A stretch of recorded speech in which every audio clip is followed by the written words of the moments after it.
नमस्कार दोस्तों, कैसे हैं आप सब। आज हम आपको गंगा दशहरा पर्व की पौराणिक कथा सुनाने जा रहे हैं। गंगा मैया हम भारतवासियों के लिए देवलोक का महाप्रसाद हैं। गंगा दशहरा तन के साथ साथ मन की शुद्धि का भी पर्व है। इसलिए इस दिन गंगा जी में खड़े होकर अपने पूर्व में की हुई गलतियों के लिए क्षमा मांगनी चाहिए और भविष्य में कोई भी बुरा कार्य नहीं करने का संकल्प लेना चाहिए। चलिए कथा शुरू करते हैं।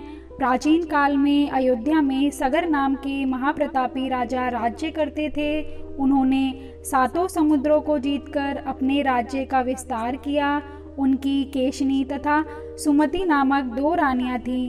पहली रानी के एक पुत्र असमंजस का उल्लेख मिलता है, परंतु दूसरी रानी सुमति के 60,000 पुत्र थे। एक बार राजा सगर ने अश्वमेघ यज्ञ किया और यज्ञ पूर्ति के लिए एक घोड़ा छोड़ा।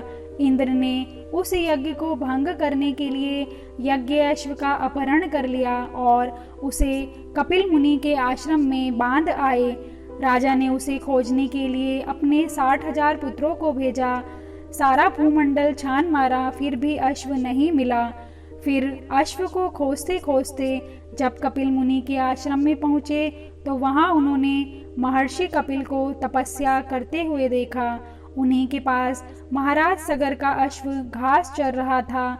सगर के पुत्र उन्हें देखकर जोर जोर से चिल्लाने लगे। इससे महर्षि कपिल की समाधि टूट गई। ज्यों ही महर्षि ने अपने नेत्र खोले त्यों ही सब जलकर भस्म हो गए।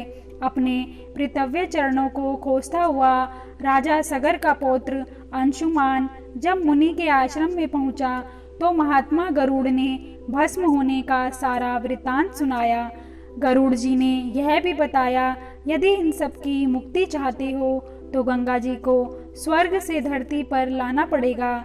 इस समय अश्व को ले जाकर अपने पितामह के यज्ञ को पूर्ण कराओ, उसके बाद यह कार्य करना। अंशुमान ने घोड़े सहित यज्ञ मंडप पर पहुंचकर सगर से सारा वृतांत कह सुनाया।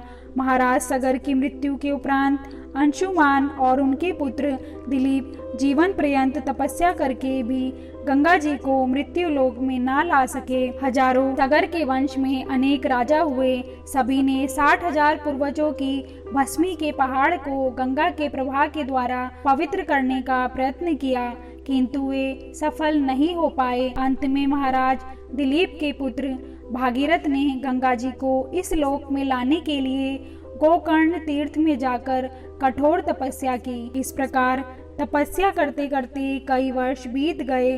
उनके तप से प्रसन्न होकर ब्रह्मा जी ने वर मांगने को कहा तो भागीरथ ने गंगा की मांग की। भागीरथ के माँ गंगा मांगने पर ब्रह्मा जी ने कहा, राजन तुम गंगा जी को पृथ्वी पर ले जाना चाहते हो, परंतु गंगा जी के वेग को संभालने की शक्ति केवल भगवान शिव में है। इसलिए उचित यह होगा कि गंगा का भार एवं वेग संभालने के लिए भगवान शिव का अनुग्रह प्राप्त कर लिया जाए। महाराज भागीरथ ने वैसा ही किया। भगवान शिव ने गंगा को अपनी जटाओं में धारण किया। राजा भगीरथ की गंगा को पृथ्वी पर लाने की कोशिशों के कारण इस नदी का एक नाम भगीरथी भी है। इस प्रकार भगीरथ पृथ्वी पर गंगा अवतरण करके बड़े भाग्यशाली हुए। उन्होंने जनमानस को अपने पुण्य से उपकृत कर दिया। युगों युगों तक बहने वाली गंगा की धारा महाराज भगीरथ के कष्टमयी साधना की गाथा कहती है।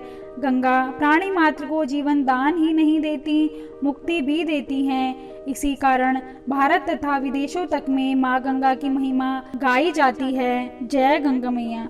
दोस्तों, अगर आपको हमारी ये वीडियो पसंद आई हो तो कमेंट करके ज़रूर बताइए और हमारे चैनल को सब्सक्राइब करना ना भूलें। Thank you.